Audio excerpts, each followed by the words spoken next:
L'Évangile de Luc, chapitre 13. En ce même temps, quelques personnes qui se trouvaient là racontaient à Jésus ce qui était arrivé à des Galiléens dont Pilate avait mêlé le sang avec celui de leur sacrifice. Il leur répondit, « Croyez-vous que ces Galiléens fussent de plus grands pécheurs que tous les autres Galiléens parce qu'ils ont souffert de la sorte? Non, je vous le dis. Mais si vous ne vous repentez, vous périrez tous également.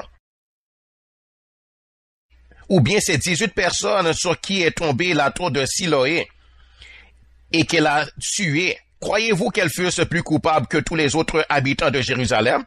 Non, je vous le dis. Mais si vous ne vous repentez, vous périrez tous également. Il dit aussi cette parabole. Un homme avait un figuier planté dans sa vigne. Il vint pour y chercher du fruit et il n'en trouva point. Alors il dit au vigneron, « Voilà 3 ans que je viens chercher du fruit à ce figuier et je n'en trouve point. Coupe-le. Pourquoi occupe-t-il la terre inutilement? » Le vigneron lui répondit, « Seigneur, laisse-le encore cette année. Je creuserai tout autour et j'y mettrai du fumier. Peut-être à l'avenir donnera-t-il du fruit. Sinon, tu le couperas. » Jésus enseignait dans une des synagogues le jour du sabbat. Et voici, il y avait là une femme possédée d'un esprit qui la rendait infirme depuis 18 ans. Elle était courbée et ne pouvait pas du tout se redresser.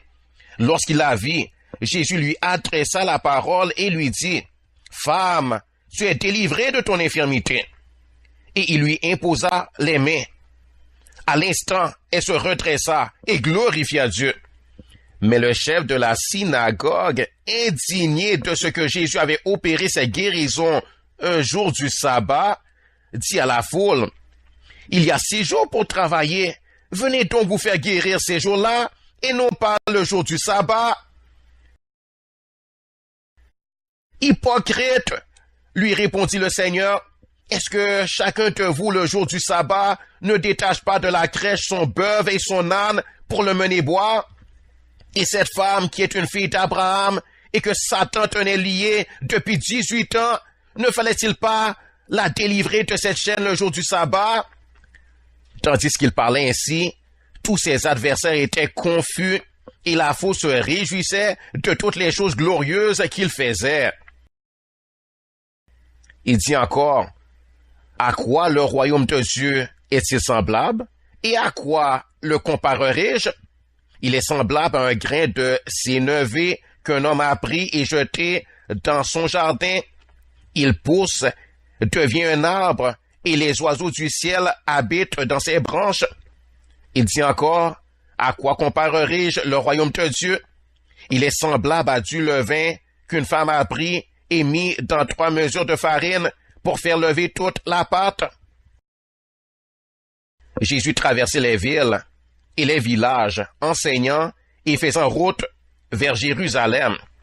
Quelqu'un lui dit, « Seigneur, n'y a-t-il que peu de gens qui soient sauvés? » Il leur répondit, « Efforcez-vous d'entrer par la porte étroite, car je vous le dis, beaucoup chercheront à entrer et ne le pourront pas. Quand le maître de la maison se sera levé et aura fermé la porte, et que vous, étant dehors, vous commencerez à frapper à la porte en disant, « Seigneur, Seigneur, ouvre-nous !» Il vous répondra, « Je ne sais d'où vous êtes. »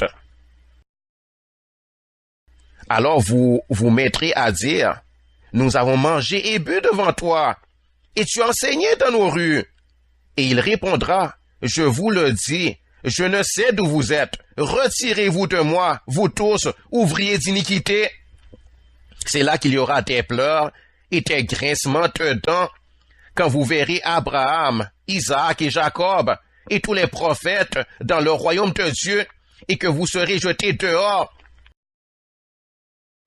Il en viendra de l'Orient et de l'Occident, du Nord et du Midi, et ils se mettront à table dans le royaume de Dieu.